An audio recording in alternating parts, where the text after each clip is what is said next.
أعوذ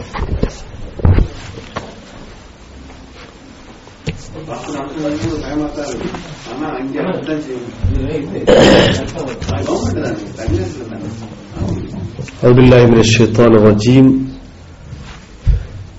بسم الله الرحمن الرحيم. الحمد لله وحده والصلاة والسلام على من لا نبي بعده وعلى آله وصحبه الذين اقتفوا رشدا. وبعد قال تعالى: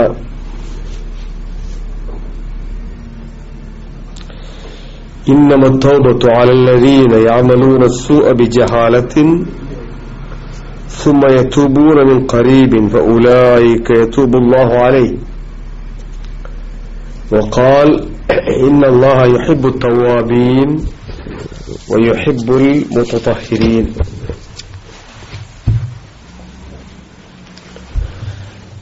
அனைத்து புகழும் எல்லாம் வல்ல ஏக இறைவன் அல்லாஹ் ஒருவனுக்கே உரித்தாக. அவனுடைய சலாத்தும் சலாமும் இறை தூதர் முஹம்மது ஸல்லல்லாஹு அலைஹி வஸல்லம் அவர்கள் மீதும் அவர்களின் வழிநடந்த உத்தமர்கள் அனைவர்கள் மீதும் என்றென்றும் உண்டாகட்டுமா என்ற பிரார்த்தனையோடு தொடங்குகிறேன். அன்பார்ந்த சகோதர சகோதரிகளே, இன்றைய தினம் நாம் 14வது ரமலானுடைய நோன்பை நிறைவு செய்ய இருக்கிறோம். திருமறை குர்ஆனுடைய விரிவுரை தொடரின் 14வது தொடரை கேட்பதற்காக அமர்ந்திருக்கிறோம். ஒவ்வொரு நாளும் ஒரு தலைப்பு உங்களுக்கு தரப்பட்டது. அந்த தலைப்பில் குர்ஆனுடைய வசனங்களை தழுவிய பல்வேறு தகவல்கள் உங்களுக்கு பரிமாறப்பட்டது. அவைகளை கிரகித்து அதில் சொல்லப்பட்டவைகளை நடைமுறைப்படுத்த நாம் தயாராக வேண்டும். கேட்பது நடைமுறைப்படுத்துவதற்கு ஒழிய வேறு விதத்தில் அதை நாம் அணுகக்கூடாது.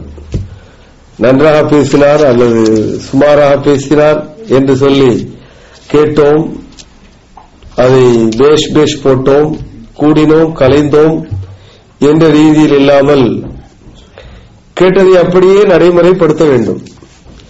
அதற்காகவே நாம் இங்கே அமர்ந்திருக்கிறோம். நம்முடைய நேரம் பொன்னானது. 1 மணி நேரம் அதை விட கூடுதலாக அல்லது குறைவாக நாம் இங்கே செலவழிக்கிற இந்த நேரம் பொன்னை விட, தங்கத்தை விட, வைடூரியத்தை விட, வைரத்தை விட மேலானது, விலை மதிக்கத்தக்கது. ஏனென்றால் ரமலானுடைய நேரம் பாழ்படுத்தப்படக்கூடாத ஒரு பருவ காலத்தினுடைய நேரம். அந்த நேரத்தில் 1 மணி நேரம் ஒதுக்கி இங்கே வருகிறோம் என்றால் நாம் இங்கே இருந்து கேட்டு விட்டு செல்கிற அந்த தகவல்களை நடைமுறைப்படுத்த முயல வேண்டும். அன்புக்குரிய சகோதரர்களே, இன்றைய தினம் நாம் உங்களிடத்தில் பரிமாற இருக்கிற ஒரு தலைப்பு நம்ம காலத்துக்கு மிக பொருத்தமான ஒரு தலைப்பு. நோன்புடைய காலத்துக்கு மிக பொருத்தமான தலைப்பு. நாம் அனைவரும், ஆண்களும் பெண்களும், சகோதரர்களும் சகோதரிகளும், வாலிபர்களும் வயோதிகர்களும் அனைவரும் தெரிய வேண்டிய ஒரு தலைப்பு. திருந்தி வாழ்வது எப்படி, அதாவது தலைப்பு. இஸ்லாமிய மார்க்கத்தில் திரும்பி வாழ வேண்டும். இதற்கு அரபியில் தௌபா என்பார்கள்.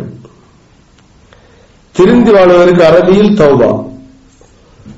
திரிந்து வாழ்வது எப்படி என்பதை இறைவன் நமக்கு சொல்லித் தருவதையும் இறை தூதர் நமக்கு சொல்லித் தருவதையும் கேட்டு நாம் திருந்தி வாழ முயல வேண்டும்.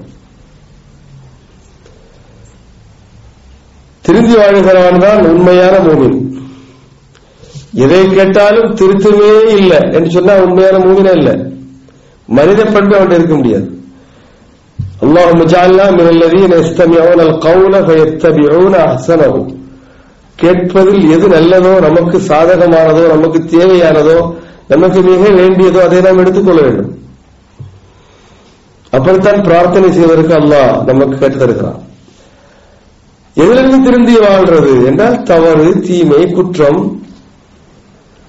இறை மறுப்பு, இறைவனுக்கு கீழ்ப்படியாமை, இறைவனற்ற கட்டளைகளை ஏற்றுக்கொள்ளாமை, இது போன்ற பாவ காரியங்களிலிருந்து திருந்தி, தீமையிலிருந்து திருந்தி, இறைவனுக்கு மாறு செய்வதிலிருந்து திருந்தி வாழ்வதற்கு முயல வேண்டும். இன்றைக்கு நாம் வாழுகிற இந்த உலகம் குற்றங்களும் தீமைகளும் பெருகிய உலகம். குற்றங்களும் தீமைகளும் பெருகி, இந்த பெருகி வரும் குற்றங்களை கட்டுப்படுத்துவது எப்படி என்று குற்றவியல் நிபுணர்கள் எல்லாம் ஆலோசிக்கிறார்கள். சில ஆண்டுகளுக்கு முன்னர் எகிப்திலே ஒரு பெரிய உலகளாவிய மாநாடு கூட்டப்பட்டது. பெருகி வரும் குற்றத்தை அடக்குவதற்கு என்ன வழி, பெருகி வரும் குற்றத்தை குறைப்பதற்கு என்ன வழி என்பதை குற்றவியல் பல்கலைக்கழகங்களுடைய குற்றவியல் துறை நிபுணர்கள் ஆலோசிக்கிறார்கள். இதை கட்டுப்படுத்தாவிட்டால் மனித சமுதாயம் அழிக்கப்பட்டு சன்னாவின்னப்படுத்தப்படுமே என்று பயப்படுகிறார்கள். அல்லாஹ் சுப்ஹானஹு வ தஆலா முன்னர் எல்லாம் இறைவனுக்கு மாறு செய்தவர்களை, இறைவனுக்கு பாவம் செய்தவர்களை எப்படி தண்டித்தான் என்றால், அதை கேட்டால் நாம் எல்லாம் பயப்பட வேண்டியிருக்கிறது. நிலநடுக்கத்தை ஏற்படுத்தி தண்டித்திருக்கிறார். தீமை செய்தவர்களை, குற்றம் செய்தவர்களை, பாவம் செய்தவர்களை எல்லாம் இறைவன் நிலநடுக்கம் ஏற்படுத்தி தண்டித்திருக்கிறான். கல்மாரி பொழிந்து தண்டித்திருக்கிறான். கல்மாரி என்றால் கல் மழையாக பொழிந்து, வானத்திலிருந்து கல்லை மழையாக பொழிந்து தண்டித்திருக்கிறான். வானத்தையும் பூமியை தலைகீழாக புரட்டி தண்டித்திருக்கிறான். இதெல்லாம் குர்ஆன் சொல்லுகிற தகவல்கள். ஆகவே இறைவன் தன்னுடைய நியதியை உம்மத்தே முஸ்லிமாவுக்கு மாற்றி அமைத்திருக்கிறான். இறைவனுடைய நியதி முந்தைய சமுதாய மக்களோட இறைவனுடைய நியதி என்ன? அவன் சொன்னா கேட்கலண்டா தப்பு தண்டாக்கள் செய்யறவன பயங்கரமா இறைவன் தண்டிச்சிடறான். ஆனா அந்த மாதிரி ஒரு நியதி நம்முடைய சமுதாயத்திற்கு இறைவன் கடைபிடிக்கவில்லை.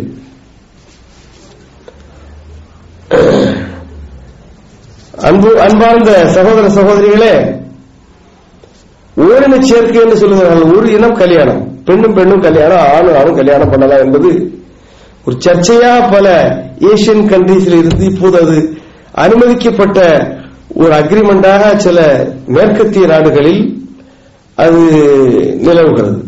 அனுமதி கொடுக்கப்பட்ட ஒரு உடன்படிக்கை, ஆணும் ஆணும் திருமணம் செய்வது என்பது. இது அல்லாஹ்வுடைய பார்வையில் எவ்வளவு பெரிய குற்றம்! மனித இயல்பை மாற்றிவிட தப்தீல் ஹல்கில்லா, அல்லாஹ்வுடைய இயல்பை மாற்றி அமைக்கிற எந்த நெறிமுறைக்கும் இறைவன் உடன்படுவதில்லை. இஸ்லாம் உடன்படாது. அதனால ஒரு காலத்தில் ஓரின சேர்க்கையை செய்த அந்த கயவர்களை அல்லாஹ் சுப்ஹானஹு வ தஆலா கல்மாரி பொழிந்து தண்டித்திருக்கிறான் என்று குர்ஆன்ல நாம் வாசிக்கிறோம், தர்ஜுமாக்களை வாசிக்கிறோம். லூத் அலைஹிஸ்ஸலாமுடைய கூட்டத்தார்கள் இயற்கைக்கு வித்தியாசமான உணர்வுகளை வெளிப்படுத்தும் போது அவர்களை இறைவன் கல்மாரி பொழிந்து தண்டித்திருக்கிறான். அதைத்தானே மேற்கு இன்று கடைபிடிக்கிறது. அந்த ஒரு நடைமுறையைத்தானே இன்று அனுமதித்திருக்கிறார்கள். ஒரு ஆண்மகனும் கல்யாணம் செய்யலாம், ஒரு பெண்மகனும் திருமணம் செய்வதற்கு அனுமதி உண்டு, இது மனித உரிமை என்று சொல்லுகிற இந்த தப்பு தண்டாவை செய்கிற ஒரு சமுதாயத்தை இதற்கு முந்தி அவர் வாழ்ந்திருப்பாள். யாரும் அல்ல நினைச்சிருப்பான். இதற்கு முந்தி வாழ்ந்தவர்களுக்கு எப்படி தண்டனை கொடுத்தாலும் தண்டனை கொடுத்து அவர்களை அழித்திருப்பான். ஆனால் அந்த நியதி இறைவன் மாற்றிக் கொண்டிருக்கிறான். மாற்றிக்கிட்டு இறைவன் அவற்றையெல்லாம் குற்றமாக கருதி அதை நடைமுறைப்படுத்தக்கூடாது என்று குர்ஆனில் ஏவல்களாக விலக்கல்களாக நமக்கு வழங்கியிருக்கிறான். அல்லாஹ் தஆலா தருகிற அனைத்து ஏவல் விலக்கல்களும், ஏவினாலும் சரி விலக்கினாலும் சரி, செய்யென்று செய்தால் சொன்னாலும் செய்யாது என்று தடுத்தாலும், குர்ஆன் தடுத்தால் அதற்கு பின்னால் நம்முடைய மனித வாழ்க்கைக்கு நன்மைகள் மறைந்திருக்கிறது என்பதை நான் நம்ப வேண்டும்.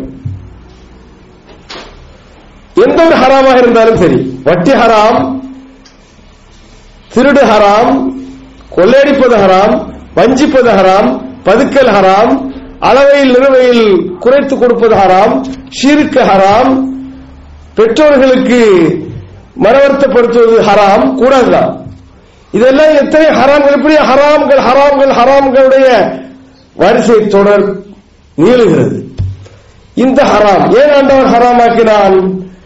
பன்றிக்கறி ஹராம், நாய்க்கறி ஹராம், குதிரை கறியும் கூடாது. ஏன் இந்த ஹராம்கள்?